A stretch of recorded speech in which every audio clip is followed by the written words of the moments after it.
I ain't gonna lie. In the profession I'm trying to go in, is perception is key. Mastering perception is key. So like one of the keys of getting everything in life is pretend like you don't need nothing at all. So sometimes that's how we just follow each other, you don't know. But for the last 3 years, I've been incognito with my following. But I do have every bit of like 9,000 to 10,000 followers. Hey. Daring me to use my platform again. So right now, the reason why I seem like I'm so hold back is I know you get one chance at a first impression. That's true. It's gonna come full circle. Like, okay, I'm on this. Okay, he's on interviews now. I ain't doing this. People gonna see you how you see yourself. You know what I'm saying? So you have full reign to do whatever you want to do. I'm thankful for the opportunity. This is gonna be like you gonna be grandfathered in with me forever. You know what I'm saying? Because I'm straight right now. I get high and I get yeah. You're gonna be grandfathered in with me forever just off the fact that this is my first time doing something like this. You know, I've sat around and I've talked to people, and I've talked to people that I thought surely had done some kind of long form recorded. I have, but not. Let me say it anyway. Not in an authentic sense. All my time in New York was it feel like I was chasing. Let me try this out. Let me just throw somebody $200. Let me be in the same thing Charlamagne the God is probably being. Let me charge somebody and let them charge me $200 just to halfway finish the song and not be prepared when I go in there and do this. You know what I'm saying? It was learning as I go. I was a Knoxville, Tennessee kid. Well, I jumped into this too. Right. So you're at the exact. You kind of mirror image exactly where I'm at. Even though I have it all up here, you have a lot of artistry, knowledge and stuff up here, as I can see. It bugs me. Right, exactly. It's kind of like that SpongeBob episode, 1,000 U's in your head, just going everywhere. Yep. Because I relate in that sense. I love the mustard seeds. Just let me say that. Right now, I'm a mustard seed myself. Yeah. So I value it. It feels that's more a good place to be. It feels more genuine. Because if people like us who truly believe in ourselves, when all the glorious stuff does come, the ones that was there before it are the ones I'm really going to appreciate. You know what I'm saying? Yeah. Because I know it's genuine. I've been there the whole time. Right, man. I can't even describe it. I wouldn't even like big time major D1. I was just at mid-major, but everybody in Knoxville was kind of like, I could tell I had changed people. How people were like, I know him. How people latch on, can you do this for me? How people, you know what I'm saying? Like, I just know how everything is going to change everything. So the people that know me before, there's going to be only select few people that my journey encountered to where I'm like, bro, I was sitting there talking to him about this is going to happen, bro. I was sitting there talking to him, you know what I'm saying? Yeah. All of that, the process, I love that more than I think I love individual moments. You know what I'm saying? I kind of heard, like, I guess Ye was saying it. He was like, now is the shortest time of our existence. Even the now that I just said was now is gone already. Yeah. You know what I'm saying? We live in the anticipation of things. It's the anticipation of the memory of things. You know what I'm saying? It's kind of like, like... that just made life sound really stressful. Right. We definitely do. So right now, this leap of faith for me is kind of like, dang, you know what? You got to grasp the moment. You just got to go do it. You got to do it. And so, no, man, I'm really thankful for this. You know, I'm humble. I'm the one that feel like it's an honor, for real. Well, man, one of the things I kind of set out to do with this whole ordeal is to... just talk to people and see where they're at, because everybody's in a different spot with their creativity, with their life. Like, if you want to sit here and level it all out and talk to me for an hour, like, then we're going to find out some stuff, We're going to have a real conversation if we're going to sit here and talk that long. Yes, sir. So, and if both parties meet in the middle with intent to share, like, what... millions of people could listen to this potentially because it's accessible and it's free. And then, who knows what nugget of wisdom one of us said, if anything at all. They pick it up and they're just like, man, this guy said this thing on this podcast I was listening to the other day, and it just and you pick it up and go. Yeah, it's really like, okay, I'm not super duper religious, but I'm spiritual. And I say that because things like this that you say, like you put together, in the church world, they would call it congregation or fellowship or praise and worship. In the streets, they'll call it my neighborhood, or, you know what I'm saying? Or freelancers will call it podcasting or having a conversation or whatever. Yeah. But I'm very interested in the connectivity of mankind, of human nature. You know what I'm saying? Yeah. So I'm all for that. You know what I'm saying? A lot can be learned in a sit down, and honestly, more than strategic media 30-minute segments of fake reality. You know what I'm saying? It's kind of like sound bites and bullshit. Right, Yeah. like life is kind of backwards, and you kind of sometimes have to unlearn everything you thought you learned, or I wouldn't even say learn, that you were programmed to. Yeah, that you were conditioned towards. Conditioned towards. Yeah. Yeah. I really don't jive with the whole like soundbite, expressions. Like what? There's so much context lost when you pull a quote. Like from the news to comedy to music, like when you pull the thought or pull the statement out of its context, you weren't there or you didn't hear the whole 10 minutes or whatever. People it is. can take it and run with it. Yeah, and put a spin on it, and that's not cool. I don't like that. I want to see the whole interview. And that's kind of thing that happened with all this whole world shutdown or whatever. It forced everybody to shut up and listen. Sometimes, if that makes sense. Everybody's sitting on their behinds. Everybody, you know what I'm saying, is slowed down. Yep. Even if they didn't want to. You know what I'm saying? And I think that is also part of the cause and effect that makes this kind of artistry and these kind of conversations we had make it shine a bigger light. Shine a bigger light on it because of those things. So it's kind of one of the things like what's for mankind is going to be for mankind regardless of what we do. So I enjoy the now because I feel like this is always meant to be. You know what I'm saying? Like, I didn't make the world shut down. I didn't make, you know what I'm saying? It's like, I can't take ownership for that. Right. I made some decisions on the way, but I didn't make my story. Like, it's kind of a thing I think about all the time, man. Like, a part of the journey. Becoming at peace with the things you cannot control. That's how the serenity thing. Yeah. That was hard for me. Because I'm the youngest of three. So as a baby, even things that I was capable of, I guess, of controlling, I wasn't allowed to control. You know, it's always, okay, big brother made this decision, or big sister made this decision, or our parents made a decision for you, or you're the youngest. So you just saw all the decisions made around you. Yeah, you know. That you had no influence. Exactly. No influence at all. No influence, even if it's middle seat. You're younger, so you get in there. Like, okay, even when we get older and I'm taller now, is it still the youngest? You know what I'm saying? It's kind of like, you grow up in that and you get conditioned over time. Unless you outgrew one of your siblings, like you're still in the middle seat. Exactly. Dang near. So fortunately for me, I'm the tallest, probably a smidgen, but as basketball and other things happen out, that middle seat thing, that was gone out the window. I was going out the window real soon. But that I say that to say that it took me a while, and I'm still a process today to learn how to be at peace with the things that I can't control. Because I'm as coming into a man, I'm just now in the last couple of years walking into that life is what you make it, you know. So you have to be in a confident, controlled state of mind when you're trying to make your life how you want it, you know. But to find that balance of, okay, well, sometimes you gotta let your hands go of that. Sometimes you gotta let your hands go of that. Sometimes you gotta let your hands go of that. That was a lesson that I had to learn.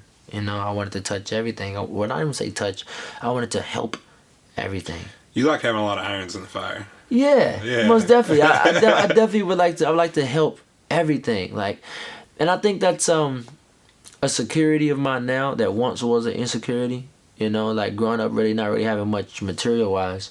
Like, I didn't have money to give nobody. I didn't have clothes to give nobody. I didn't have Christmas gifts to give. I didn't have birthday presents for nobody. You know what I'm saying? Time. Exactly, but I had time and I had perspective. You know what I'm saying? Like, again, back to what we were saying about conversations. I didn't even know it, but young me would talk and people would love that talk. You know what I'm saying? It's like, okay, well, this is natural to me. Okay, cool. It's nothing you have to learn.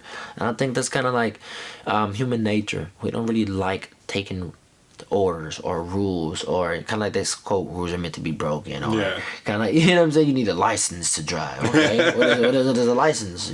Permission to do something that you couldn't do if you didn't have a license. You know what I'm saying? It's kind of like it's like, no, you can do it without this, but you get punished. Yeah. It's like add-ons to it. So the whole world starts looking different to you, man, when I don't know, when you kind of like take control of your life. So for me to have to realize certain things I can't control, that was really a skill. It is a skill that I think is never ending. I think it's never ending. You learn as you go. I mean, every day is different. Yeah. So if you stop learning yesterday, you're screwed today. Exactly. As a wise man knows that he knows nothing, and sometimes I try to think about that because at 26 years old, most of my peers at least in my experience, they, I won't go as far as say exalt my opinion, but they value it. They show that they value it. It holds weight. That feels good. Yeah, it feels good. Like, it's human nature. When I speak, people listen. Sometimes, and that feels good to me. But deeper than that surface, I ask myself at night when I'm by myself or in the shower, I'm by myself. You know, you find your moments, and I'm like, why is that?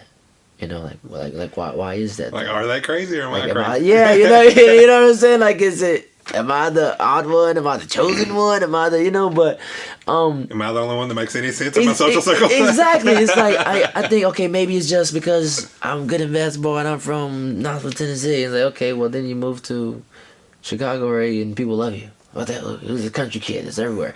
Okay, well then I think it's maybe that area and I go to Florida.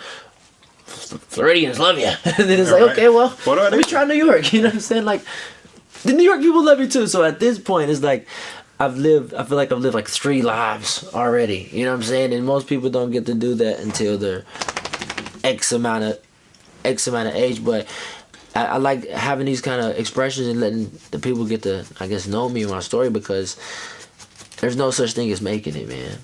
No matter how much money you have, no matter how much you do, no matter how much you get, there's always going to be obstacles.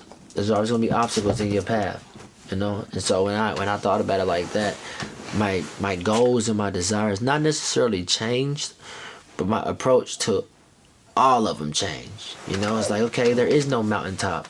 Like, who is my hero? Okay, I think it's crazy because I don't listen to this kind of music or nothing, but it's gonna sound corny. Zac Efron, shout out to Zac Efron, you're pretty cool, man. He had like a graduation ceremony or something like that, and he was talking about like his professor asked him like, who's your hero? He was just naming like famous people and stuff like that, and hero like tripping. Your hero should be you in 10 years. You know? Deep. The hero should be yourself in 10 years. You know what I'm saying? And it kind of pushed me back for a minute. I'm like, what do you mean? So he starts going further. He's explaining, it's like, no. So from this day that I made this statement, that I made this affirmation, that I said it to myself, up until 10 years from now, I'm going to work towards that person. I'm going to work towards that person. And say I get there, but hey, say I don't. You still didn't work. From there, my hero is 10 years from there. You know what I'm saying? It keeps you forever more, forever going, forever persevering. So that made me lose the mindset of thinking like, okay, if I get back to this area, I'd make it. Because there's 2 edges to the sword. I'm putting a ceiling on myself. So I'm like, okay, well, dang, what if I get there? It's like, is life over? You know what I'm saying? It's kind of like I started robbing myself of the opportunities of life working itself out for me by trying to tailor make everything back to the serenity what you control things. So it's really a flow you gotta find, man. Like, it's a flow for sure. So how long have you been making music? How long have you been a creative person? Okay, I love this question because I've been making music and being a creative person for about 5 or 6 years, and I'm gonna go ahead and say 5. But I would always have to be behind the scenes. My life was so spotlightish basketball that I couldn't curse on a Twitter. Oh, you're right.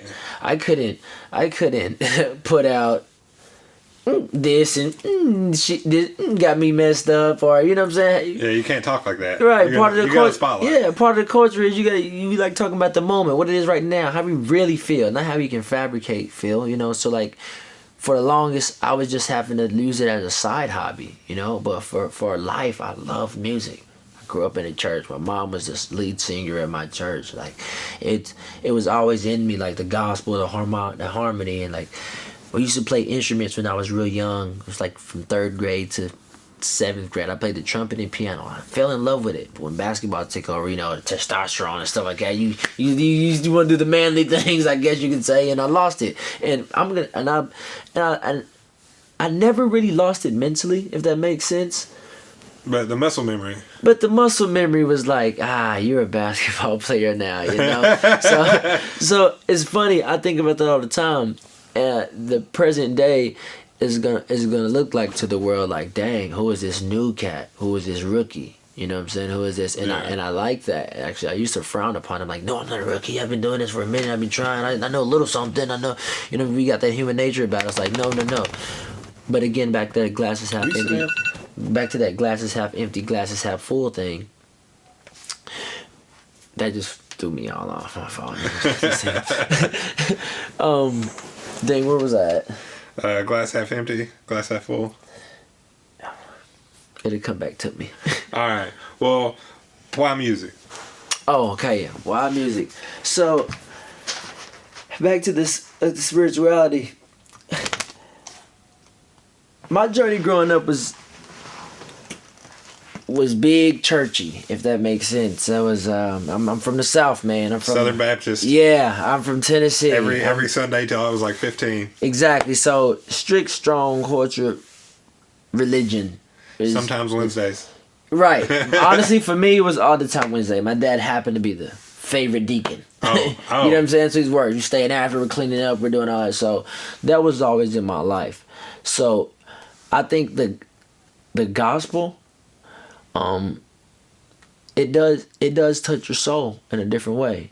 I would say when I was young, when you go to church and you see people crying at church, that's when that level of seriousness of music kind of like had me like, wow, I didn't understand it like I understand it now. I didn't value it. I'm like, whoa, yeah, like whoa, nothing's happening in the room, but this sound makes her feel like that. A good time. Yeah, this sound makes it feel like that. This sound makes the oldest lady jump around. This song makes, you know what I'm saying? It's powerful. You know what I'm saying? Yeah. So when I was a kid, that's when it was like, whoa. But as I grow up and as I get wiser, for me now, why music is, there's some questions that I have unanswered about the conscious and the subconscious, about the supernatural, and about where we are today, about the connection of everything. So how I was raised, I was taught that Satan or Lucifer or however was an angel before he was cast out of heaven. True. And if you go look at it, he was an angel over music as well.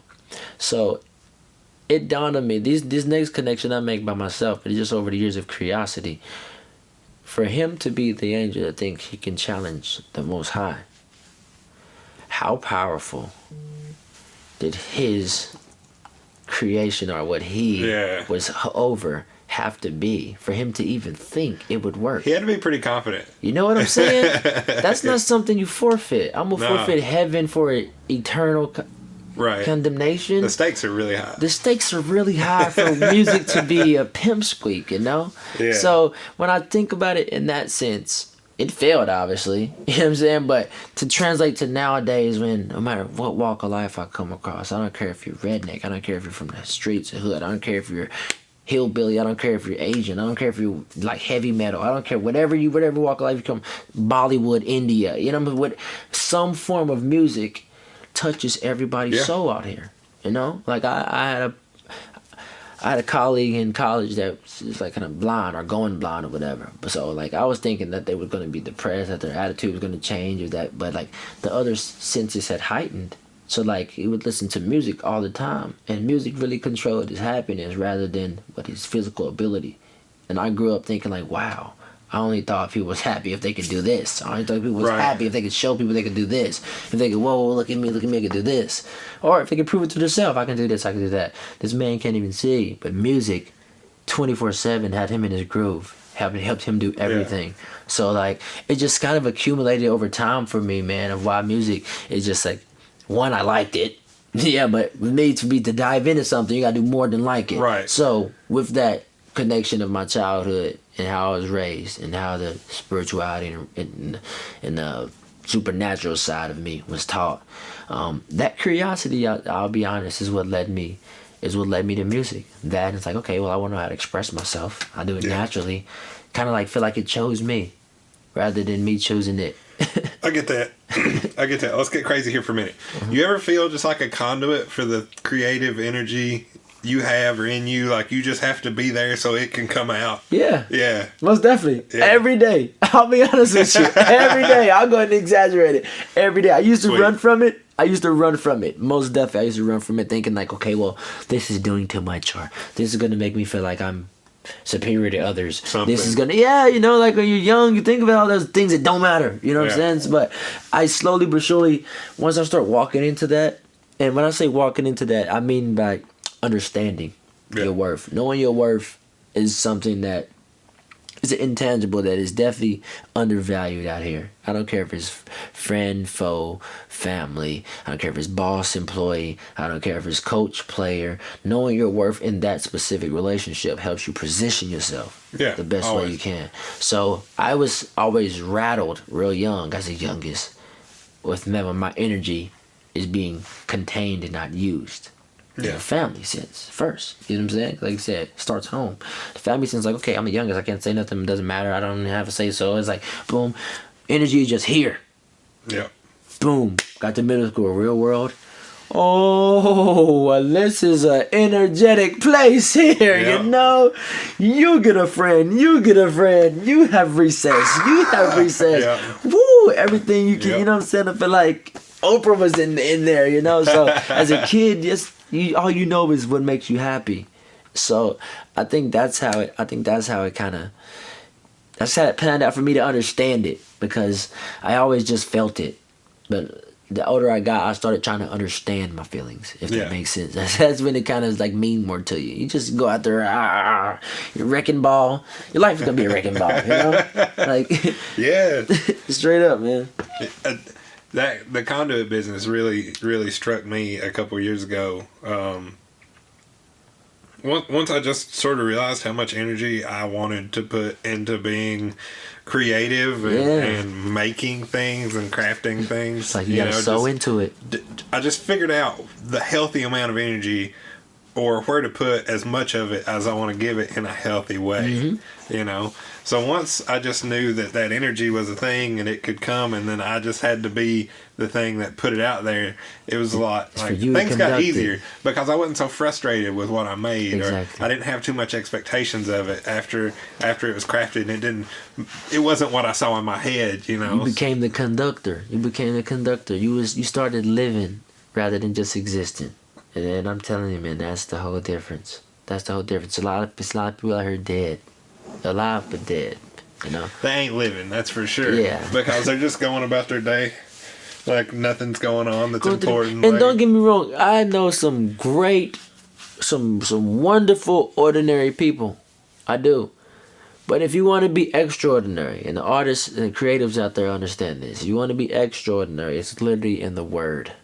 You have to do a little extra. Yeah. You know, it's not even a little extra. It's gonna be hard. It's gonna be, you know what I'm saying? It's nothing worth having. But that last 10% is always always the worst. It's like he drag you through the mud before you get you up to the mountaintop. It feels like, but that's what makes the mountaintop feel so victorious. You know, it must make it feel so victorious for me. So, what you been working on? What do you feel victorious about right now? I feel victorious about my debut song that's about to come out. Hell yeah. And the reason I feel victorious about it is because it tells my story and it shows who I am. That's two separate things. But if you get them all in one, it's kind of like, okay, it's cool. I'm the hip hop. You know, kind of, sort of. You know what I'm saying? I'm not too much of the hippie style. They call me a dime a dozen. You know what I'm saying? But my life has been a journey, man. I have hopped from here, from there. I've hopped from there to there. I've hopped from this place to there.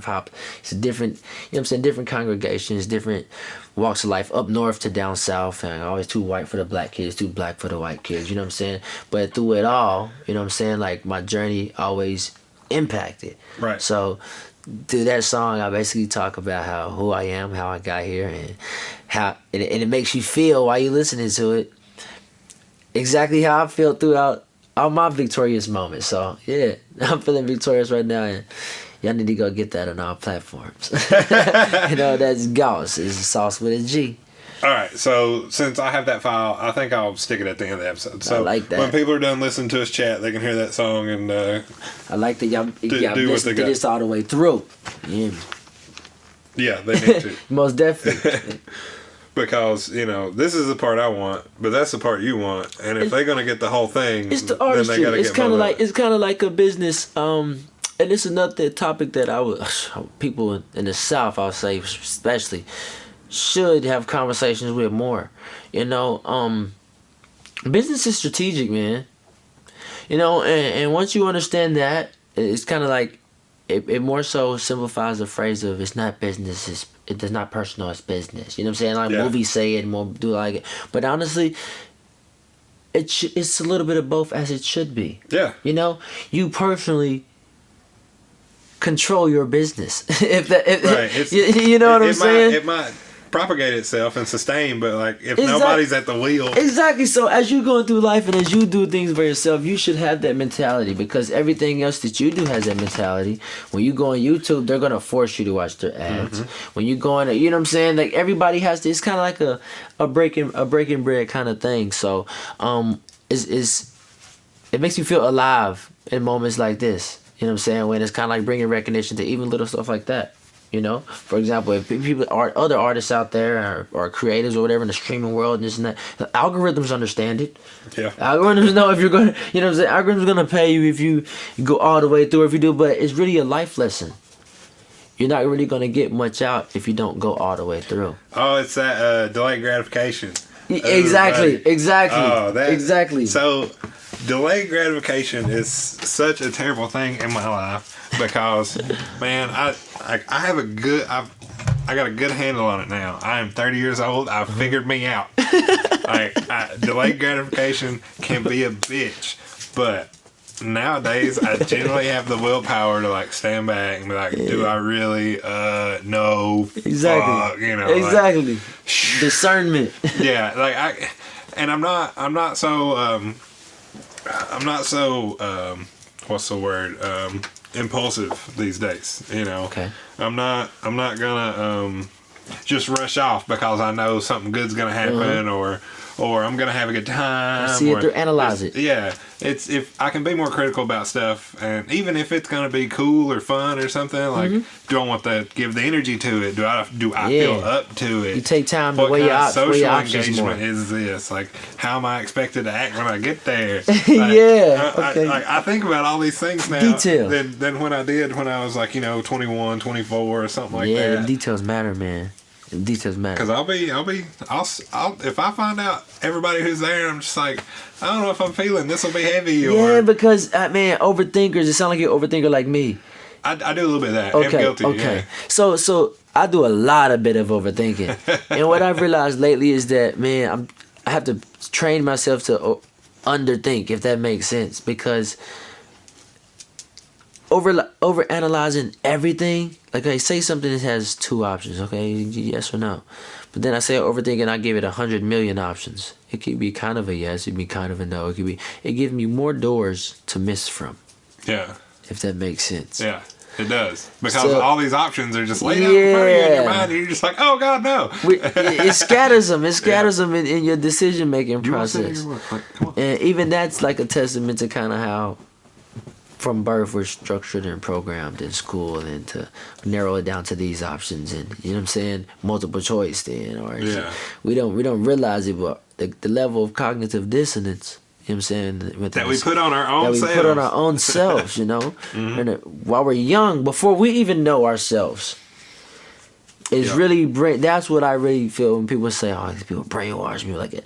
People go run amok with the conspiracy theories and how far they go, but some things are absolute, and that's what I've been trying to focus on. So I kind of like when you say you've learned to take a step back, because I do too. I try not to overthink no more. Just look at what's absolute, and it is. Yeah, and then at that point, like, once you realize what is, you know what you can influence or not. Yeah. And that's when you figure out what's outside of your control, and then you be like, "Oh shit, Most definitely. I can't fuck with that." It's like every level's a new devil. That's, you only find it out once you pass this stage, and so it's kind of like, for you to think that you can figure it out and just skip to the end is like, No. It's been a journey learning that about myself, and it's been a journey seeing my friends. That's what I was about to say. The journey for me is friends, seeing others. I'm lucky enough to have a really consistent, really creative social circle, man. I've had some friends that I've got right now for like 8-10 years plus, and it's been so fun to watch these cats just be like, yeah, nah, You know, Mixed emotions up and down. The things we used to get into are definitely not the things we get into anymore. Right. So it's, in retrospect, to see that growth. It's like, do you remember when we all used to go out and do this shit? And they're all like, yeah. Like, yeah, I can't believe we did do that. But it's like, and we did a lot. and that's a testament to the beginning of this whole interview. Like, there again, do you see that connectivity? That feels so good. Those select 8 to 10 friends that you know what I'm saying? Yeah. That bond cannot be as impenetrable. No, You know those people are chosen family at this point. Exactly. So that kind of connectivity is why, with me nowadays in life, is really, I just want what I can't have. I know that sounds crazy, but like, I want that feeling with almost every soul I come in contact with. So if I can't have there's no time in the world to have a big sit down one-on-one with every human being on earth, you know, music, it could be reached, is my reach. Yeah. You know, is what I would like to, the utensil that I would like to use as my reach to do that. Because that feeling right there, like dang, that connected, I knew him, or I did that, or oh my gosh, or, you don't know, it might be a lady I went to at the bodega at an AU tournament in Savannah, Georgia, or something, you know what I'm saying? Just remember my face. Yeah. 10 years later, oh my gosh, is that the guy that came through? That is they the had guy. I remember that one moment. I would like everybody, you know what I'm saying? I'm like every soul, because honestly, that's really the subconscious kind of like reminding the conscious, like, whoa, you had a soul tie to that. Yeah. You had a soul tie to that. And that's another thing that I've been kind of studying lately. I was under pressure growing up that soul ties had to be a lot of time invested into. And that's I think that's connection false. don't always work like that. Connection don't always work like that. One split moment you could remember for the rest of your life. Yeah, for sure. And just conditioning my mind to think like that, I start valuing every little moment. So I want what I can't have, but that's why I would think I like music, because there's no ceiling on it. I can forever keep on trying to have just the more and more souls to touch. And I know it's probably some conspiracy people are going to turn it and twist it, but you know what I mean? Really, people are going to be like, I'm going to get my tinfoil hat. Yeah, you know what I'm saying? It's kind of yeah. But I say it cautiously, because nowadays cancel culture and everything like that. But I do say that with an all-time seriousness. I want to touch souls with my music. I think that's a thing. I believe that's a thing. I'll back you. Yeah, I believe that's a thing. I mean, it's. I don't think it's outside of the realm of possibility to think that, you know, the things you produce and share end up in some kind of positive impact and remembrance in somebody's person, because, you know, if music and sights and sound smells, they stamp your memory sometimes. And if that's a good thing, then that's a great thing. You know, if you can look back on it and be like, this time, this moment, this right here, this day, that was cool. That was good. Exactly. And then, you know, if it's a song, somebody can listen to this song as many times as they want, and they can have that whenever they want it. And to double that, it's kind of like, I'm gonna get real deep here. I'm gonna take you on a journey. When you leave here in this earth, this body doesn't even come with you. All you leave with is your memories. Is what was here, your spirit, your soul, your essence of everything. This is the limitation. This physical flesh is the limitation of us. Once I thought about like that, I'm not this person. I'm the being inside of, speaking through this person. And like back to the kind of how I was raised, biblical side or whatever. That's kind of why they said they was able to crucify Jesus. Do what you want with the flesh. Yeah. I'm not here. If you was to say, I think KRS-One did a little theory on it. If I was to hold this phone up and say, hey, on the count of 3, say phone, but without saying it. I would say, okay, 1, 2, 3. You didn't say nothing, but you said phone. Yeah. And you heard yourself say phone. If you close your eyes, you can see this phone better. What is the voice that could see without seeing? It's the thing that isn't this flesh. You see what I'm saying? Yeah.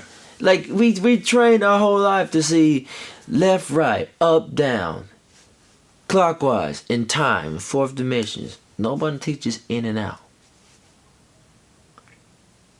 That's hard to do for a public school. You see what I'm saying? I like that one. That's what I'm. So I like. Shots fired, buddy. That was fire. That's when you got one real good guidance counselor. Most definitely.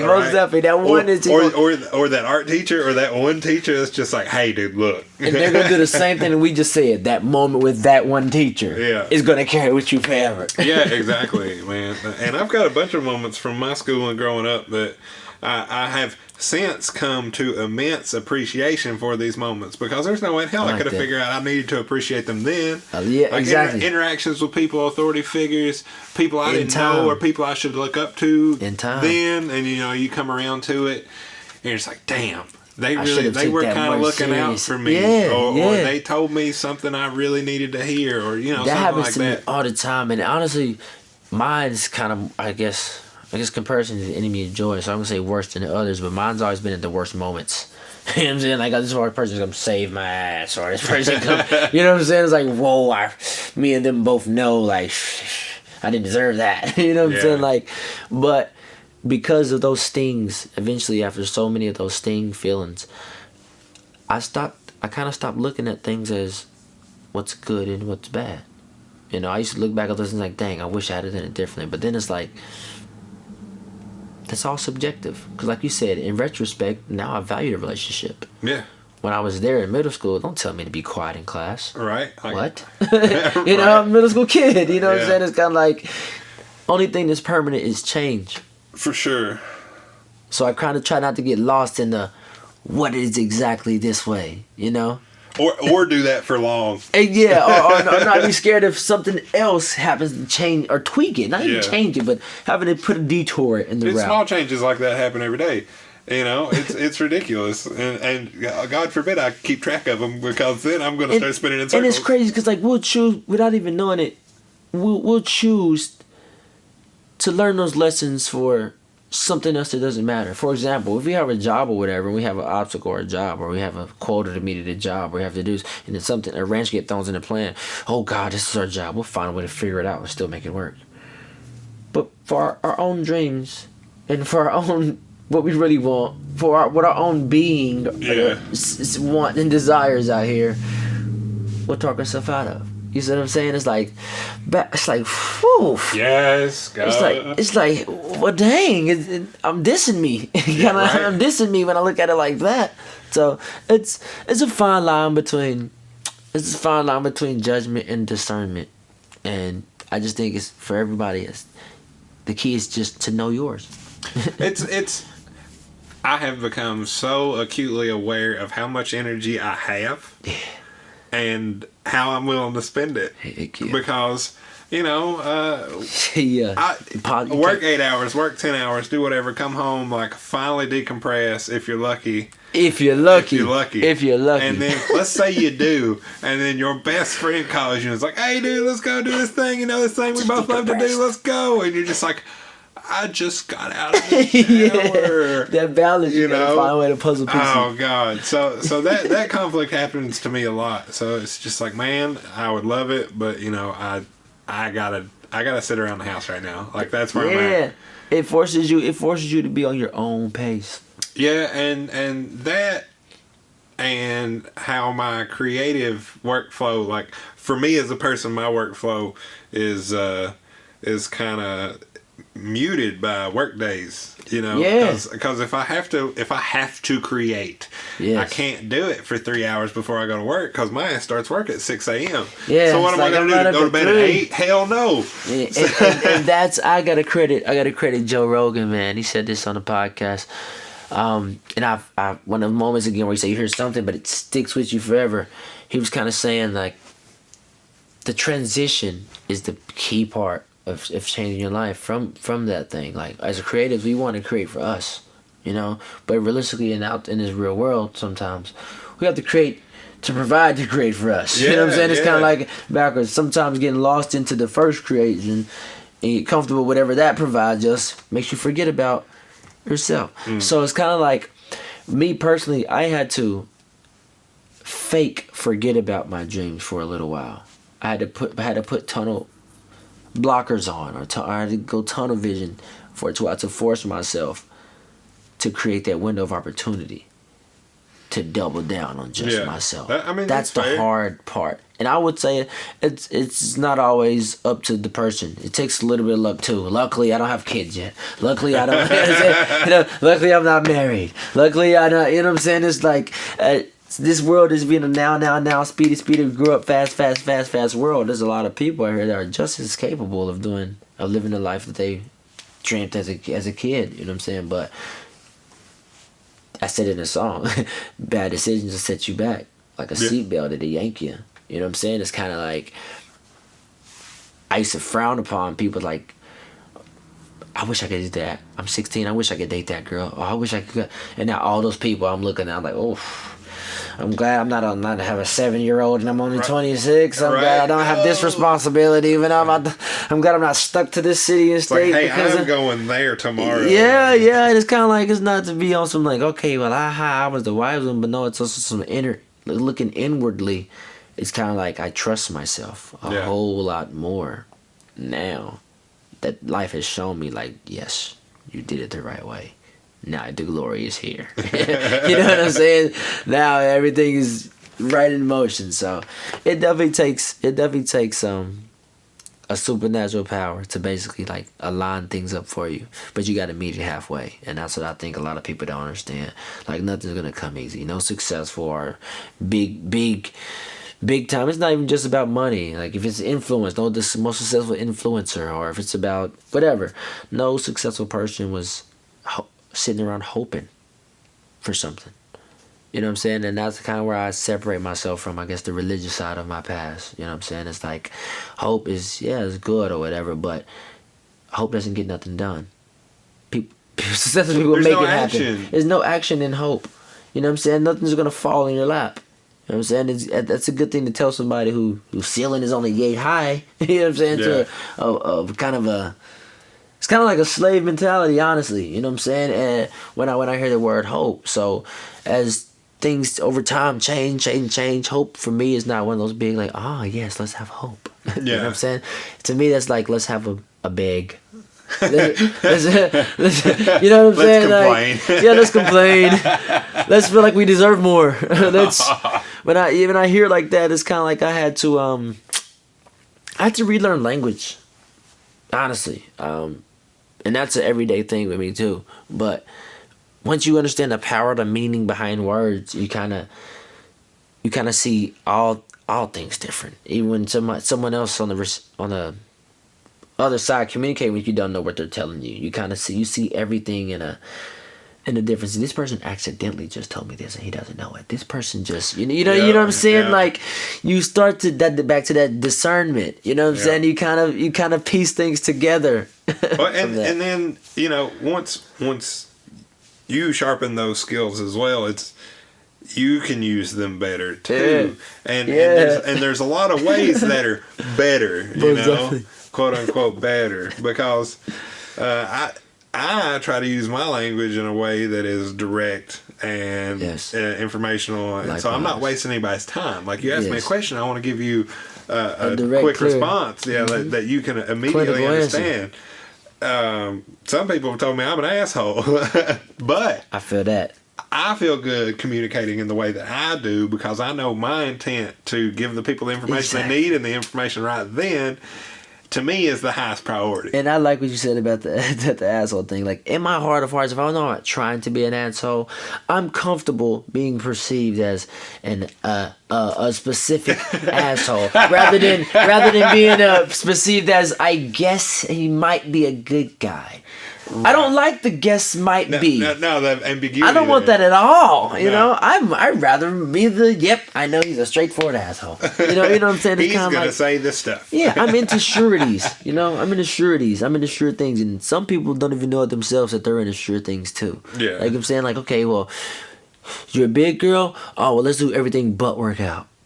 Working out is a sure thing. It's going to work more than everything, right? Right. But we'll find a way to go to this, and that. But like, doing the thing. But doing the thing. Like nowadays we have options. We're in an option filled world. Oh, is now the best time to be alive? Man. Is it? That's a great question, but I'm gonna have to say yes. I'm gonna have to say yes, and my answer to saying yes is because I can't be a hypocrite. Once I'm learning how to live into the now, I'll never get this now moment back. Can you really be like, nah, tomorrow is the best time to be alive? right. Because it ain't right now. If you, I mean, but you can say that and mean it. You can look forward to it. But then that makes me think you're living in that you were saying earlier made life sound so stressful. Live in anticipation. Yeah, we live in anticipation. It sounds so stressful. Yeah, it does sound stressful. I guess that one's all about perspective. That I don't know. That's a good question. If you say that, do you have hope? Like, okay, there you go. It just depends how far down you want to go on the cause and effect. Yeah, on the cause and effect of it. You can be like you said, your personality is straightforward to it, or you can play the passive aggressive role and have hope, and maybe it'll work. Maybe it lures you on for years. Maybe we'll see if it's the best time to be alive when I'm 35. Maybe it's you know what I'm saying? Yeah. So I'm with you. I'm a straightforward shooter. Boop. I hope today and right now, I know this is the best time to be alive. Right now, I'm here having this great time. I'm connecting with other creatives. So yeah. You know what? I'm gonna double down on that. That's 11. Right. I'm gonna double down on that 11. You know, yeah. I'm gonna hit that. It is a good time to be alive. I definitely feel that way too. Like, even the shit days where I'm just like, man, life sucks today. But a good way for life to suck today. Yeah, I know, right? Damn, I feel so fortunate that I can say life sucks. You still go home, have a good meal, I could not be able to say that life sucks. And yeah. That's possible. There's a lot of privilege in being able to make a statement like that, you know. Whether no matter what station in life you find yourself in. That puts a great perspective on it. I mean, if you're fortunate enough to realize the not great shit you got going on around you, you know. Even though like your powers of perception are enough to let you know that shit ain't cool in some form or fashion, and you just be like, well, whatever. Like I'm either gonna do something about it or I'm not, because I can or I can't. That balance is all it is. Is all I think life is about. It really cracks me up too. Like when I'll talk to people like this and tell them like that's how black and white my thinking is, but at the same time, it's not. Right. It's like I know how to surf the gray area with you, but it's like I know it's either this or that. Right. When it comes right down to it, you're either gonna have action or you're not. But then there's the secondary question: if I'm gonna influence this, how am I gonna influence this? How much am I gonna influence? So it's like, can you really block it off? And knowing that your mind, you prepare for it if you don't have to block it off. Yeah. That balance is hard. It's like a factor tree. It just keeps splitting more you gotta options. learn how to, we gotta learn how to compartmentalize. Yeah. And that's another thing that's gonna take a whole life for you to do, because problems are gonna come at you left and right. But compartmentalizing is, I guess, how I survived, as I would say. Growing up in the inner city, because if you let everything sit on your shoulders at once, every man's bottle is gonna burst. Oh man, yeah, you'll be wore down real quick. Every man's bottle is gonna burst, man, and woman. Just throw that out there, but it's kind of like it's too much for anybody. No one can escape this thing called life. I always say that if everyone could articulate and express themselves, like everyone's autobiography would be a bestseller. Nobody escapes it. No.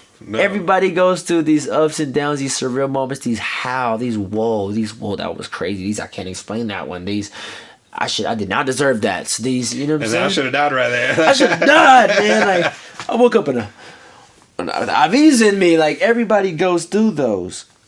Yeah. But does everybody embrace those? Oh, no, of course not. Not everybody. That's where I think the key is. No, not everybody embraces. Not everybody wants to embrace it. Right. Good, bad, and ugly. You just can't be like, stark naked in front of the experience that is whatever we're talking about right now. Exactly. And just be like, what you got for me? Because it's hard, dude. It's so hard. Because it's just hard to be laid bare and then at the same time give it energy to pay attention enough to learn something. It's hard. That's a hard thing. I think Kevin Hart said that too. Kevin Hart was like, it's hard for a man to wake up every morning and try to do the same thing and balance and find that balance you're talking about Yeah. every day without seeing the results. Because when the results come, yeah, everyone loves seeing that. That's a glory. That's like the top.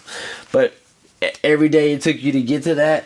Oh, it's torture. Whew, It's torture. that gray area was torture. Yeah. Torture.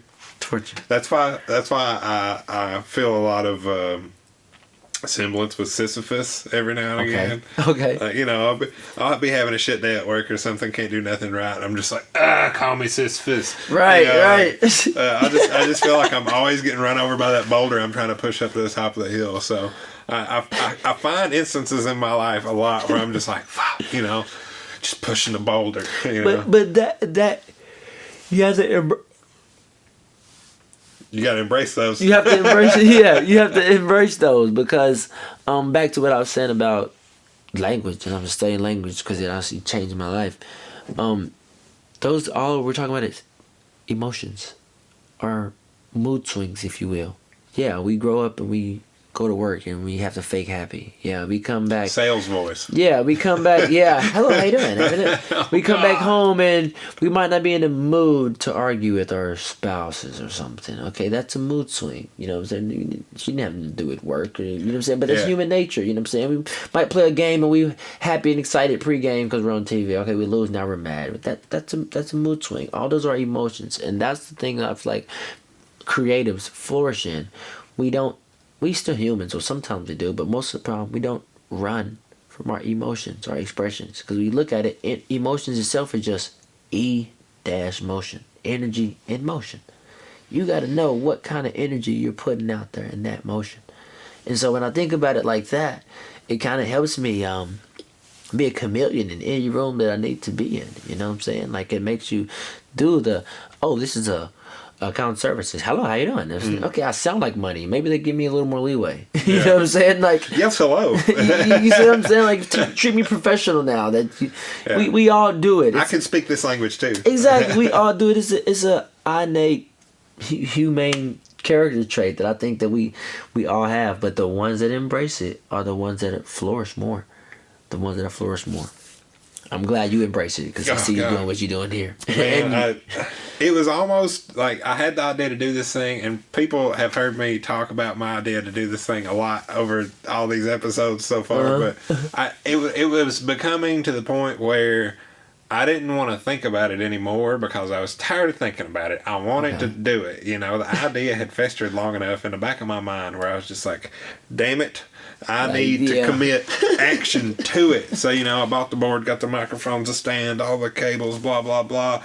And I was like, well, I guess the thing I need to do now is talk to people. Go do it. It's like you set up.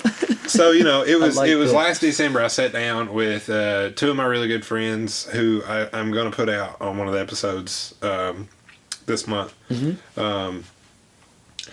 We all sat down. We had a conversation about what it was like to be a creative person then and there, similar to what we're doing now. We just, you know, we sat around his dinner table. It's a round table. The three of us, we sat around. All had our own microphone, just did the thing and talked about it. Because I felt there were no other better people to talk to for this first session than people I already know, I already care about. I'm invested in their creativity. Your life started with them, so this should start with them. I like that. Yeah, so I and you know, come full circle. This first year, episode 23 is going to be those two same guys and another really good friend of mine who I also interviewed not too far back in the list. But you know, these three guys are some of the three creative people in my life that I really, groove with. Mm-hmm. And, you know, one of them's a musician, and does sound and lights and, you know, all the live production stuff. And then this guy over here, he also plays music and he does all sorts of crazy physical artwork like I do. So, you know, I can pick all these brains with all these people and we sit here. And I know we can all talk around a table and be okay. Y'all bounce off of each other. I like that. Gets a little spacey sometimes because, you know, right? But we enjoy each other's company to the fact that we were all super excited to sit down and have that conversation. As goofy or as ludicrous as it could have been, we all really enjoyed it and look forward to it. And I'm happy we all sat down and put the energy into it. You just gave me a great thought by what you just said about you and your friends. Wow, I have to pay homage to you right now. You just gave me a great thought. I would like to see my mind from this day forward and my relationship with my friends as a gauntlet. As a gauntlet. A positive gauntlet, though. Not a fight for your life, kind of tear the next person up. Yeah. No, like, know how the thoughts and ideas and the strengths and weaknesses bounce off of each other. All for each other's good. You know, I used to grow up and watching this little, like, what is it called? Gladiator, or what the little shows they have where people, like, you got to get past the end of the tunnel, people trying to hit you and bounce off of this person, that person. When you just said that about your friends, I like that, because that's, I owe a lot of people to the person I am today. Oh, we all do. You know? If we care to pay attention. Yeah, I've bounced off of a million souls. I've bounced off of, literally people, strangers. Yeah, like, for sure. I like that. I like that. I like that gauntlet. You might have just been onto something with that one. Gotta credit you. It was a pleasure and a privilege to sit down with those guys for a second time and do the thing. Right. Because, we didn't have to do it. Right. And we could have not been able to do it. But we made it happen, and I'm proud of that. So we were lucky enough to record that conversation with the intent to share it. So when I put that out sometime this week or next week, y'all are going to love it. Also, today is not this week or next week. This is going to air in December. I'm talking about things in the future about things in the past. Recorded audio is funny right, like that. Right. You got to stay woke. The things in the future about the past, man, like... That's raw. I like that. But that's what's up. What musical influences do you have? Oh, who can you say you sound like or would like to sound like, or whose sounds do you find in your music? Like, what are the puzzle pieces that make up your music? Okay. First and foremost, I got to give it up to Kanye West, man. Kanye West is somebody that I look up to. And you asked about music, but honestly, I would say in life, of course, yeah, his music is kind of. He does a lot, not just music. Yeah, his music is what I do too. So that's where I would like to say we relate a little bit. But Kanye most definitely has the biggest, I would say, influence on my music. He's a man of many things. I don't really want to be a master of one thing, Fair.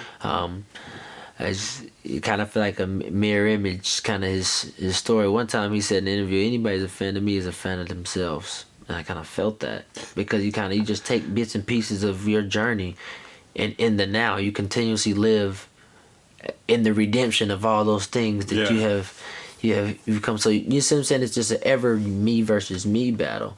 So when I make music, I don't feel like I have the pressures of maybe my favorite R&B artist to sing, or I feel like or a Drake or something. I don't have the pressures of back in the day, a gospel, a Smokey Norfolk, or Kurt Franklin, or you know what I'm saying. I don't, but Kanye gives me that medium, if that makes sense. Like, okay, it's not too crazy. It's crazy. It's not too crazy, but it's also genius. It's not too genius, but it's genius. You know what I'm saying? It's not too nerdy and smart, but it is smart. Right. You know what I'm saying?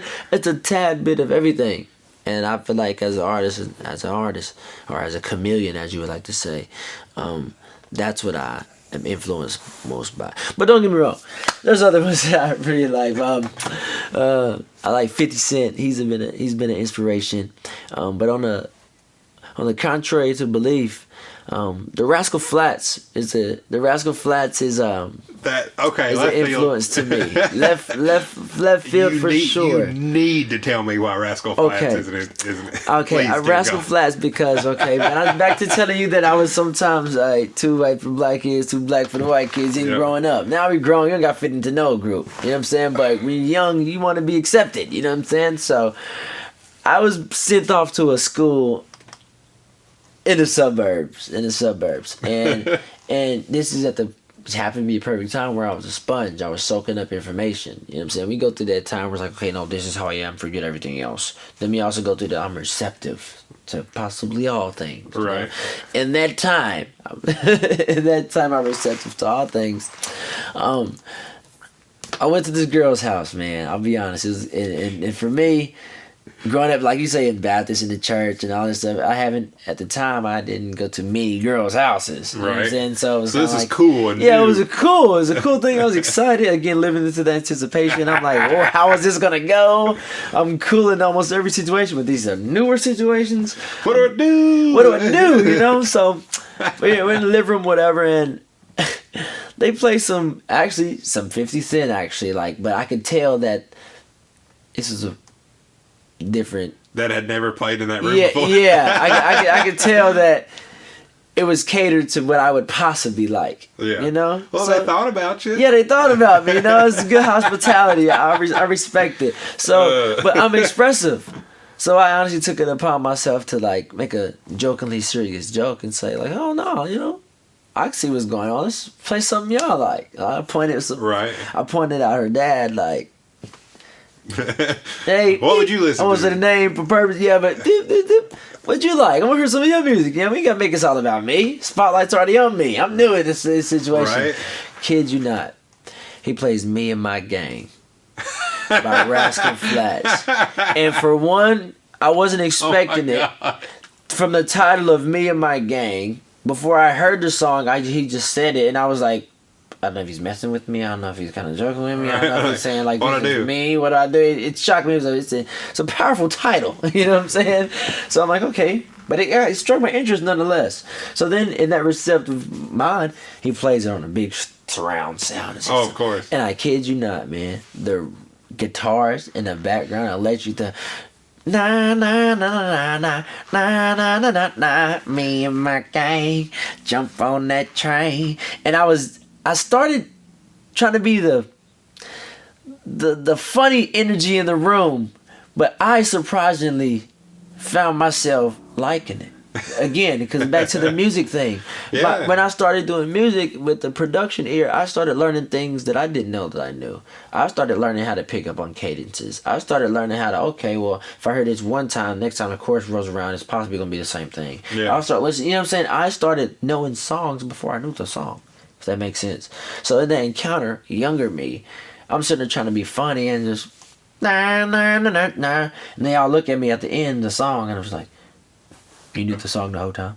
I'm like, no, I didn't, but it was actually a fire song. So that moment alone, that actually introed me to that different lane and genre of music. You know what I'm saying? To that jazz, to that kind of like, you know. So they really like opened me up to being like, okay, if it's not hip hop, then that means some singing can go into it. If it's not, you know what I'm saying? If it's not one way, then that means some soul can go into it.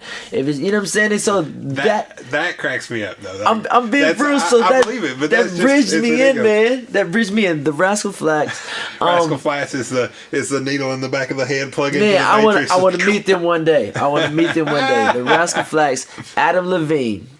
All right. Adam Levine, and yeah. Kanye. Those are kind of like my core.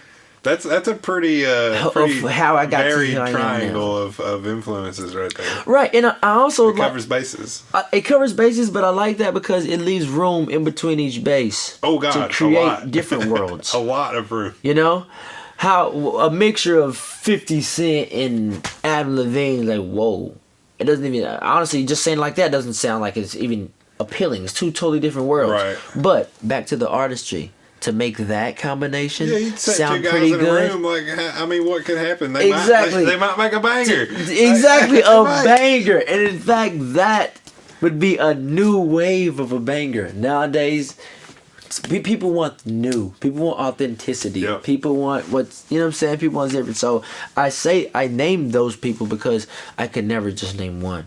You know, like I grew up saying, okay, no, this person's always the best. But I almost let me forget that Michael Jackson is my biggest influence in the entertainment industry and music of all time.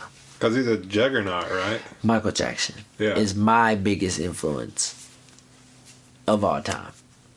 From childhood to went to school to learn, girl, things you never knew before, all the way to His life to me was the closest thing, if I had to put it in material sense, to what heaven on earth would feel like in his reign, in his glory. You know, you can't have that kind of success without some kind of mirror image. You know what I'm saying? Nobody who is any kind of successful didn't have no downfalls on the way. So I'm gonna take this a bit more abstract and say, are you saying amusement parks are equal to heaven? Because some people would say that. I wouldn't say amusement parks are heaven, but I will agree with you. Some people would say amusement parks are heaven. Yeah, I know a few. 4 or 5-year-old me would say amusement parks is heaven, but no, I just think to go against the grain and for it to work is so almost everything is frowned upon. It's also it's glorified. It's, you know what I'm saying, it's not one label. It's a mixture of all kind of things. But to go against the grain and it work. I've seen this to connect, I guess, my sports world in the basketball world. If you're on the team and y'all have a play, a coach has a play that he technically can or is prepared to call every play. Mm-hmm. But he has a select few players that have skill enough to go against the grain. To where even in that moment, it doesn't matter what the coach is calling. It doesn't matter what the point guard is calling. And they're doing. They're on the court, and they're going to do that. Yeah. Now, for it not to work, yeah, like everybody else, come on the bench. You're not listening. You're not doing that. To go against the grain and it work, you're the hero. Oh yeah. Wow, that guy can play. Whoa, he get a scholarship. She scores 30 a game. She slowly but surely that confidence builds up. So like I'm a go against the grainer. if for a lack of better terms, in a respectful sense. But yes, I'm a go against the grainer.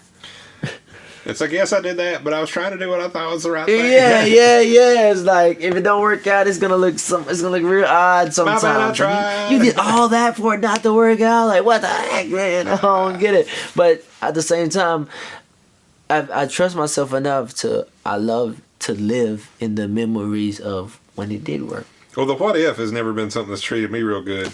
Yeah, you know what I'm saying? Nah, it's kind of like, I'm not here for the what if. I like that. The times that going against the grain did work for me, I felt like I was on top of the world. You know? And it gives you that courage to keep on, if it's your heart's desire to go against the grain. Don't go against the grain just because. I'm like, there's a lot of dumb stuff out here just because, you know. But with a plan, I'm for artists and creative going against the grain. Yeah. I don't remember where I heard it, but I heard it somewhere, in some YouTube video or read it on the internet, something like that. It was that the artist's duty is to be a mirror for society. And I can't say I live up to that point a lot because I don't often make super reflective things in that context, you know? It's like I don't do political cartoons or, my content and subject matter isn't very topical. But every now and again... That's a good one. Man. Every now and again, I'll put an idea to a piece that's more than just something pretty to look at, It connects it. Yeah.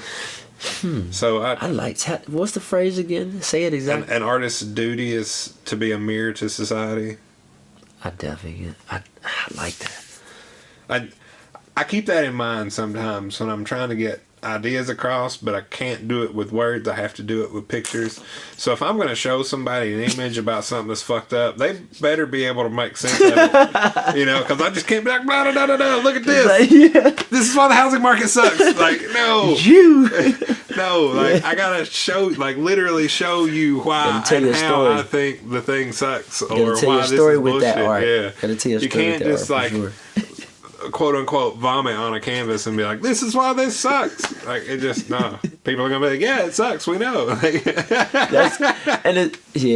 ain't gonna lie, you got it with that one. Yeah, I mean that if you're gonna try and make a conscious point, you have to make a conscious effort to make it understandable. Yes, like you can't just be like, "This is the thing," and then it makes sense to no one. And I think that's the biggest, for me at least, that's the biggest misunderstanding out here because, like you said, that conscious effort, everybody feels entitled to being understood, and it's human nature that we can only understand what we understand.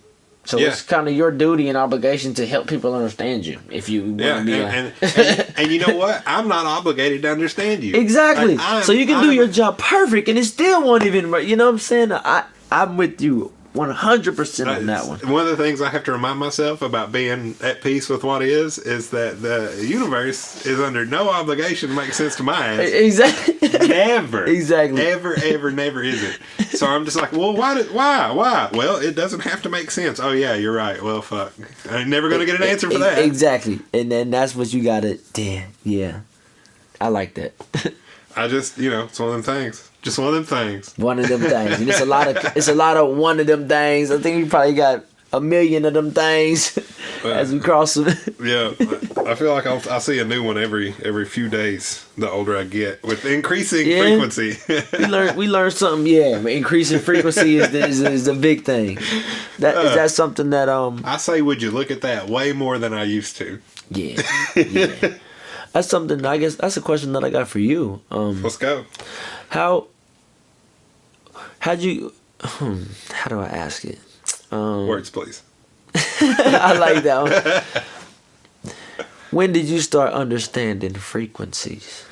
Okay, so being the geometrically minded person that I am, I look at a lot of things in radial symmetry.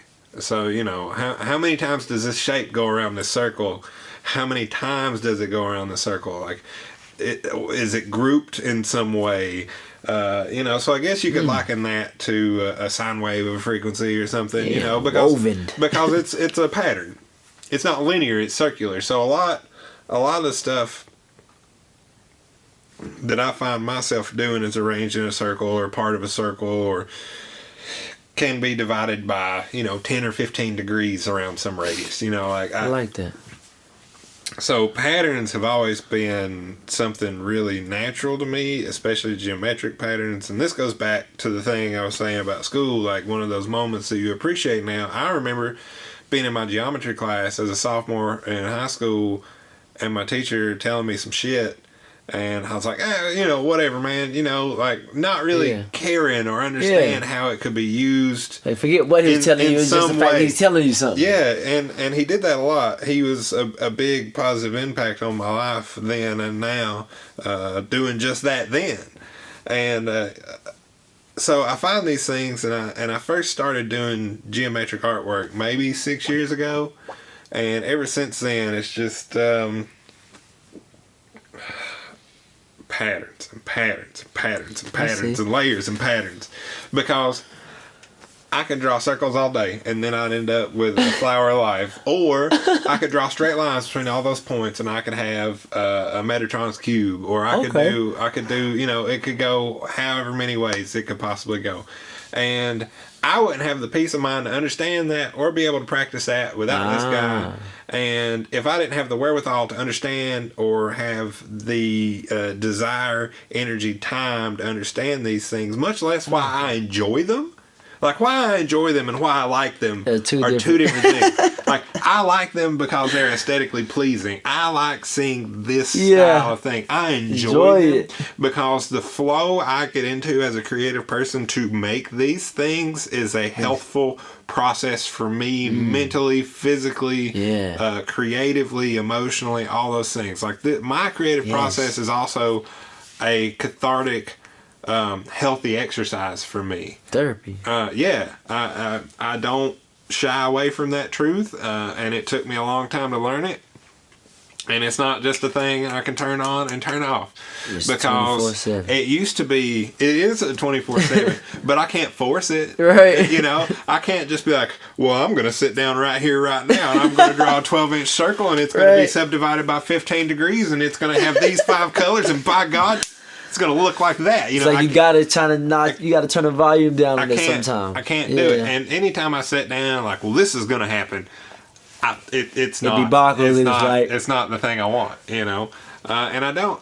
I also try really hard to have limited expectations of the end product, but more expectations of my materials, my tools, and my execution. makes Because sense. you can do all the things of those 3 perfectly and still not end up with the thing you saw in your head. You know, I can do all those things to a satisfying degree and still not end up with the picture I wanted to paint. It makes And sense. that's okay.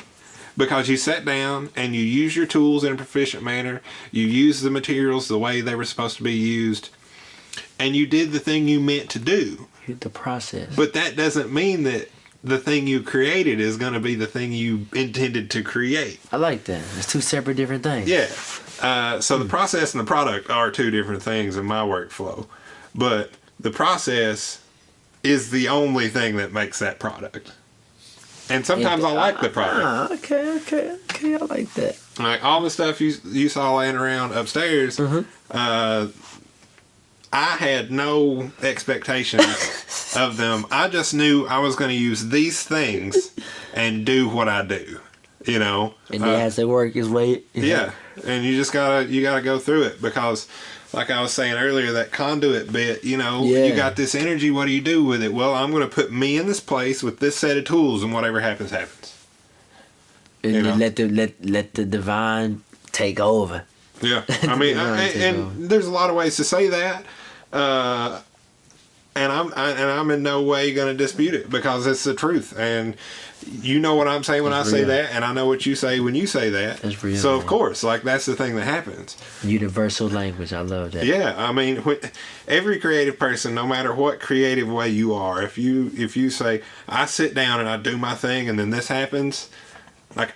You basically just said, I have a workflow, these are my tools, and this is what I create. Right. Like, there's levels to that. And on the superficial stuff, it sounds really matter of fact. Because, well, obviously that's what happens, but like, Yeah, I look, see what you you're don't saying. understand the variables of what all could happen when this happens. And that changes the whole playing field. Yeah. It's like I could sit down and make one wrong stroke, and then all of a sudden this design is asymmetrical, and I got to do this and this, and stop doing that, and then all this has changed because this color crossed this line, and now I got to do this and that. And then you can do that and end up liking that better than what you originally thought. Yeah, It's and, like and that's endless usually the case. possibilities. And that's usually the case. I shit you not. I just be like, well, I didn't mean to put that line there, but I got to draw it 17 more times, so let's see what happens. It's kind of how it happens with music too. Like, I had to learn over time. A lot of people say they freestyle or they just, but I had to dive in and understand the art behind a freestyle. A freestyle doesn't necessarily mean one take and all this just sounded really good like this. No, a freestyle is basically saying impromptu. Yeah, You can go in and you can impromptu whatever. 16 Anything. seconds or so and like it or not, and then go do it again. Or you can go through an impromptu a whole song like only 16 seconds and keep that. Do it again like only 16 more seconds Yeah. and keep that. And technically, when you look at it as after all the keeps are lined up, that technically wasn't written. No, it was conglomerated. It was Like, conglomerated, you know? Yeah. So it's kind of like when I heard freestyles, now it's like, you conglomerates out there. Kind of like. Like, how many times did you come up with something to make this thing? Yeah, you know, it's like you ain't think about it, but you. Like, back to words. Yeah.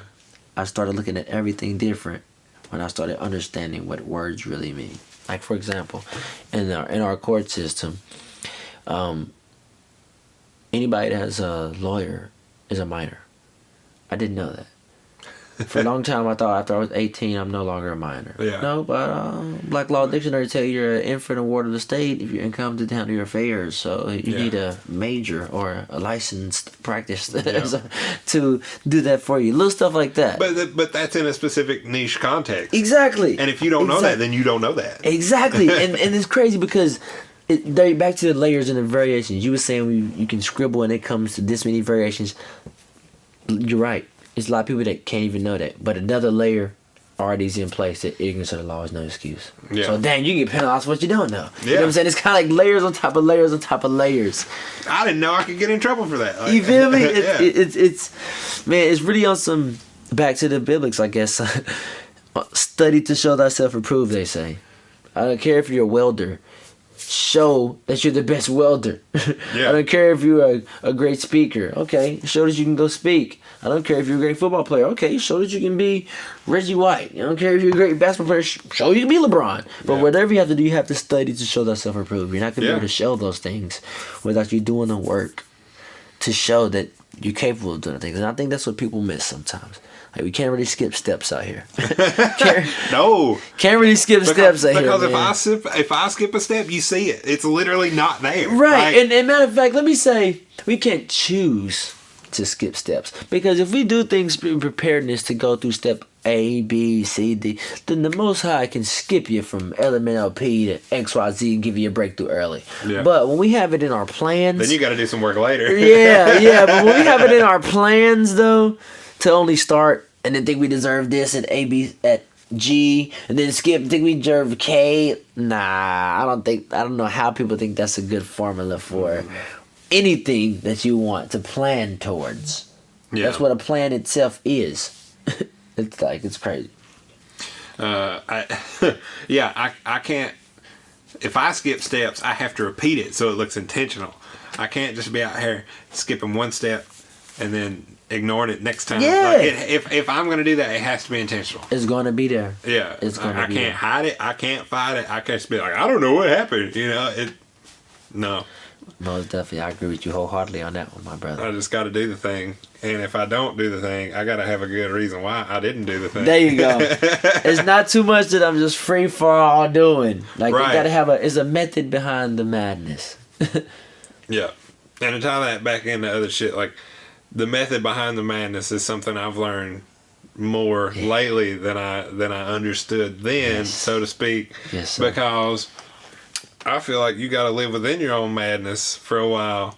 Man, you got to. And no way around it. So I feel like 21 to 25 was some madness. For real. I would agree. Yeah.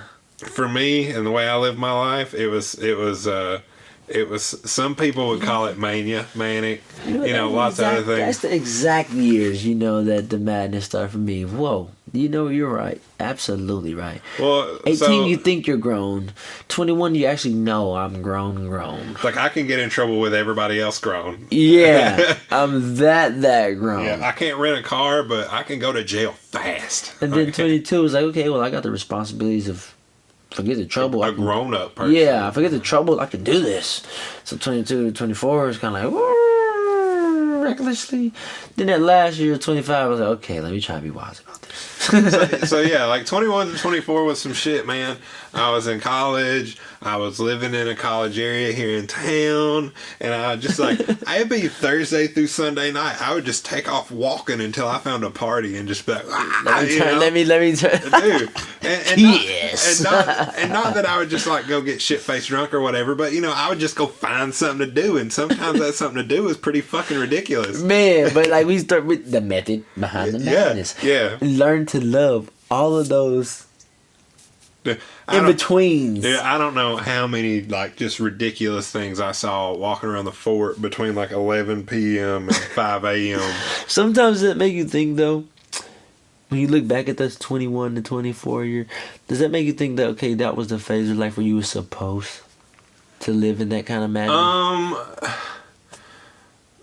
Probably, because if I was doing it now, it's wrong. Right, and I'm glad you answered like that, because if you said no, well, that was going to set up. So like, when I was 25, my son was born. I became a father, and change the seriousness. That was some shit. Change the seriousness. It did, and I was scared to become a father. I was scared to be a father. I'm still kind of scared of being a father.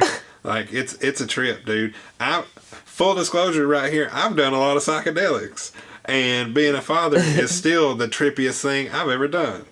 Like, oh, wow. 100%. Oh, wow. I say that statement wholeheartedly. I like that statement. With no inhibitions whatsoever. Like, I mean that 100%. Wow. And that's, you said him being a father is the trippiest thing. Yeah, it really is. And there's a lot of ways that somebody can say a statement like that. And, it's crazy, whatever. But, like, I know what psychedelia is. I've experienced it. But when someone that looks just like me looks me in the face and says, "Hey, you, what are you doing?" It's that a little different. Okay. It's a little you know different. What? That's dang. I never. See, you get me. You give me. So being a dad is cool. It still scares the shit out of me. My son is 6. Being a dad is something more scary every year.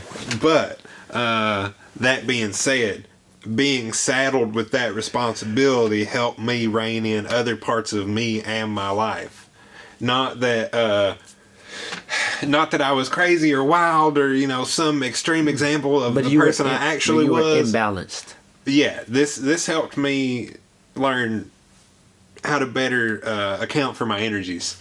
Because I could spend countless hours walking around. Emotion. I like that. I like to think a lot about the energies that I have and the energies I'm willing to spend. Like, obviously there are some things in my life that are going to get energy whether I like it or not, and there are obviously things in my life that are going to get energy because they need it and I want to give it.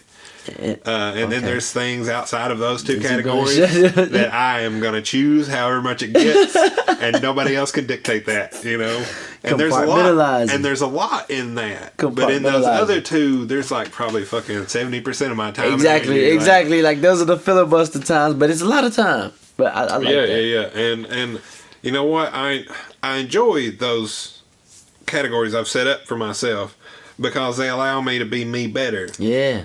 You can choose to open this door of seriousness. Yeah. You can choose to open this door of playful. You can choose to open this door of love. You can choose to open this door of... I get to pick and choose more of what I put my energy into, and that's been a really healthy thing to figure out for me. And that's the universal language, options.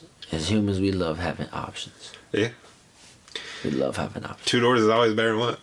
Right.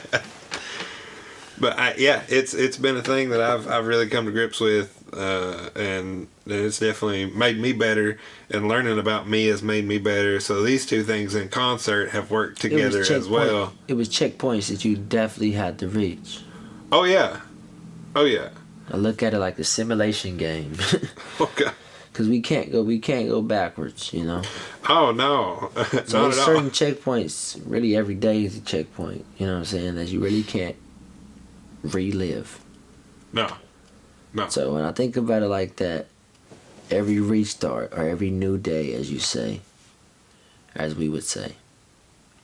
And then that's also why I try not to dwell on the what ifs, because yesterday's done. I can't control yesterday. Exactly. Just like I can't control what's happening tomorrow. In the sense of this conversation, like obviously I can get out of bed and do the shit I need to do tomorrow, but like, yeah, I see what you're saying. But the things that are outside your control, just outside your control. I say today is Wednesday. I don't care what the world says.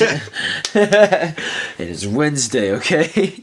No, I get it. Just happens to also be Wednesday. Yeah, go ahead, man. Okay, I'm taking. There's a restroom right there on your right. You can hit that. Perfect. Oh, friends and listeners, I swear if I had some kind of advertising for you, this is where it would happen. But I don't. So, I just need you to know that this potty break is sponsored by whatever he was drinking before he got to my house.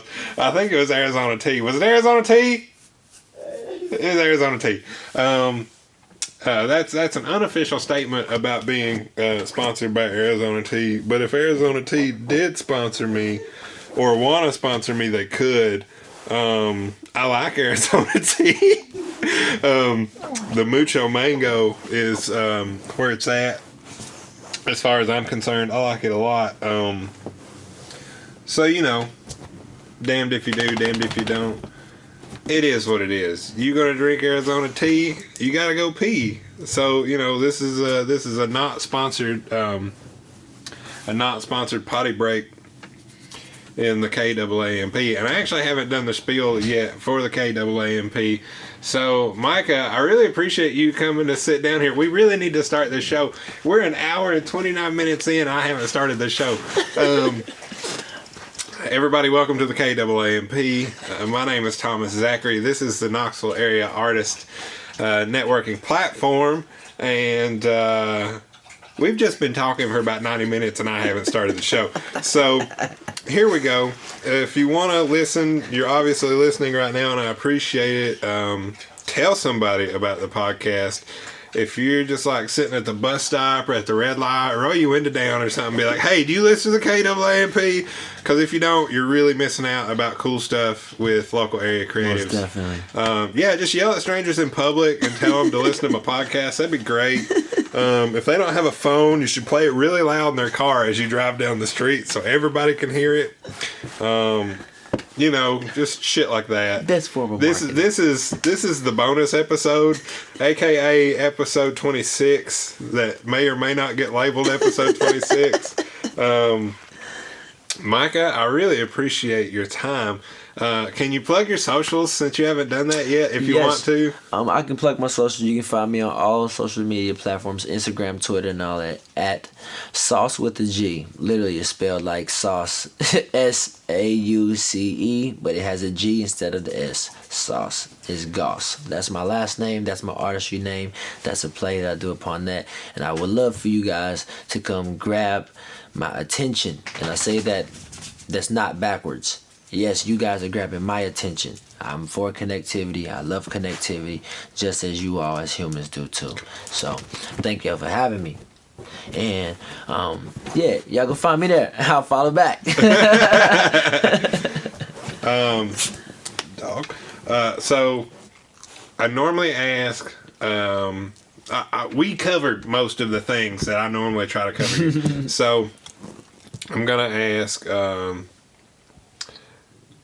who are some local people you really dig creatively? Okay. To keep it local, who are some local people you're really into? If you have some. Unpopular opinion. Heard it here first, folks. Unpopular opinion. I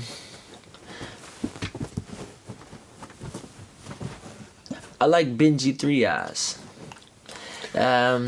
Benji 3 Eyes is an artist from South Knoxville area, and he honestly doesn't have a genre. So it's funny that he doesn't have a genre because, as we was talking about earlier in the podcast, I'm not a great rule follower.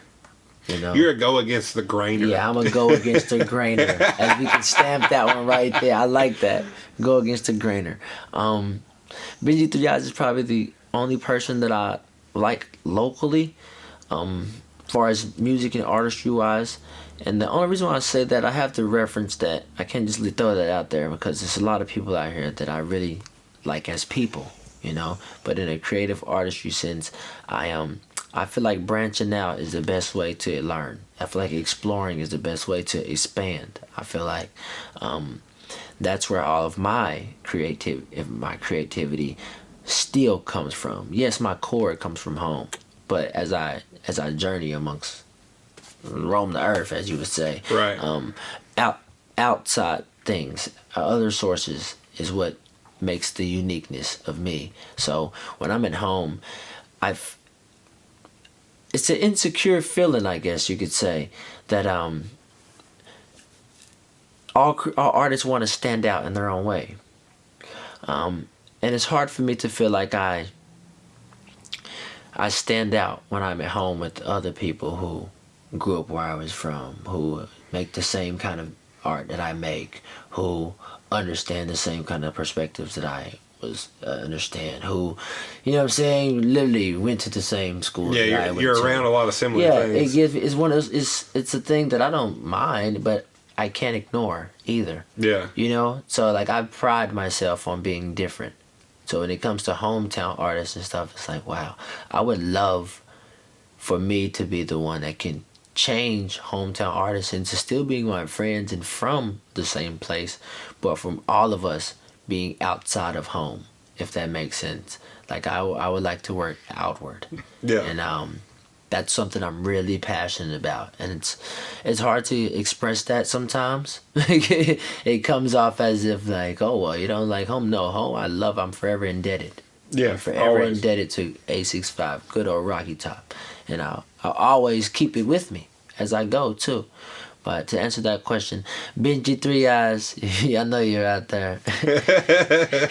You got a couple of those tracks that just made me feel lucid, man. You got it. You keep on going. And everybody else too keep going, because I like you referenced the question. And this interview is about me or whatever. But as a creatives and artists, we know that I hope people hearing this, I hope it does tick them a little bit that other people from your hometown is not supporting you, because that's what it took for me to find that bigger picture. There's a whole world waiting out there to support you, you know. So as I was looking for people home, people that I'm used to, people that know me for other things, to support this new thing, it wasn't adding up, you know. So I had a false sense of reality, you know, as to what life was supposed to be giving me back. So yeah, that's all I would say. I'm really, it's not many that give me that hometown inspiration in a music sense, but because of that is why I want to change that. I want to take all friendship and relationships outside of the business. You know, I say don't mix business and personal. Yeah. I want to separate the business from the hometown, and I want to enjoy all the personals from the hometown, so that when I branch out, I can meet them in a different sense. Yeah. You know, it's kind of like I see it before others see it. You don't have to have the context of these interactions be defined by demographic. That. Yeah, most definitely. And I'm working on it, because a piece of me in the artistry, sometimes I would like for someone who's came from my neck of the woods, you know, to like, it feel good to teamwork against the world sometimes. Yeah. Even if in art, sometimes if it's just for a song, or if it's just for a snippet, or if it's just for a commercial jingle, if it's just for, you know, that congregation. It feels good to collaborate. Exactly. That collab feeling is awesome. It's awesome. But as an individual, I'm working on it. Yeah. I'm working on it. All right, everybody. This is the point where I tell you we're going to end this podcast, and this is KAAMP, and thank y'all for listening. You can support Micah here by listening to his damn music, and y'all better, because you're going to stick around for the next, how long is that song? Oh, that song is about 3 minutes sharp for you. Oh, 3 minutes. 3 minutes. You're going to hang out for the next 3 minutes and listen to this song. I'm going to listen to it shortly myself, because I haven't yet. Bad host, my bad. But y'all listen to this. I'm going to listen to it. Let's give this man some love. He was, what's the word? Generous enough to send me the file last night, like midnight or some shit. Right. But artistry things. I know, doing art things. But yeah, we're going to listen to this song. Hope y'all enjoy it. Find him on the social medias. Buy my art. Listen to the podcast, subscribe to the podcast, tell people about the podcast. Like I said, go down the street yelling it out the car, like tell the dudes at the bus stop, you know, all those things. So thank y'all for listening. Micah, thank you for being here. I appreciate your time, energy, and willing to share space. Thank you so much. All right, y'all. Thank you very much.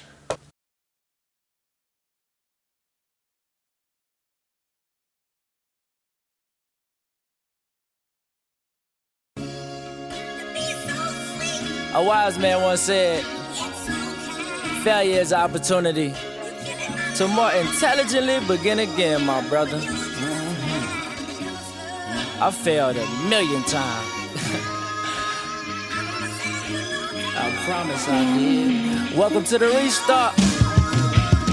I mean, they took my mama, took my girl, took my freedom, what they do to me. To the old me, they really wrote the eulogy. You fooling me? Often get distracted by the red bone baboons I see. Mixed breed, black and white, the finest raccoons I see. Disappeared just like Houdini, Oleg Cassini. Pops keep that alive, I step no kappa alpha side. They fake that state of new theta.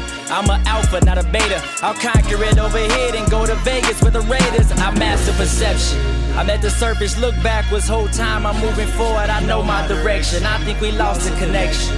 Ain't no service in this basement, I'm moving and stepping, structuring Armageddon. Down below don't seem so bad when you used to sweating. I know my voice is a weapon, arches articulation, shorty participating.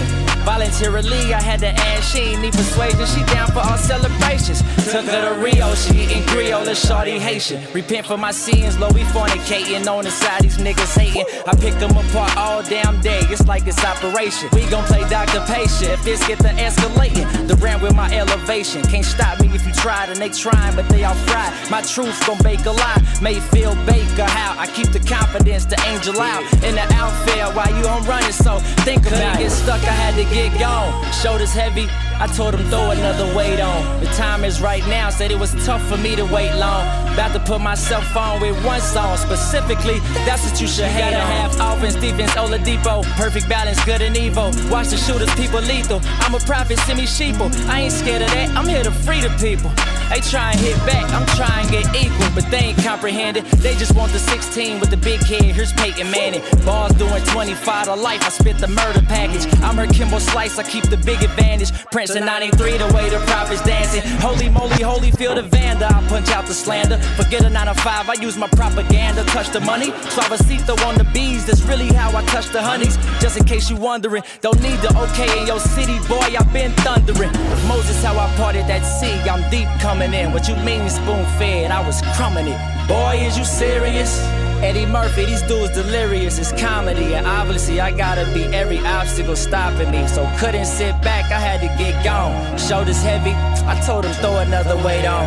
The time is right now, it was tough for me to wait long. About to put myself on with one song, and that's some shit to hate on. Yeah, sauce, Gauce, truth.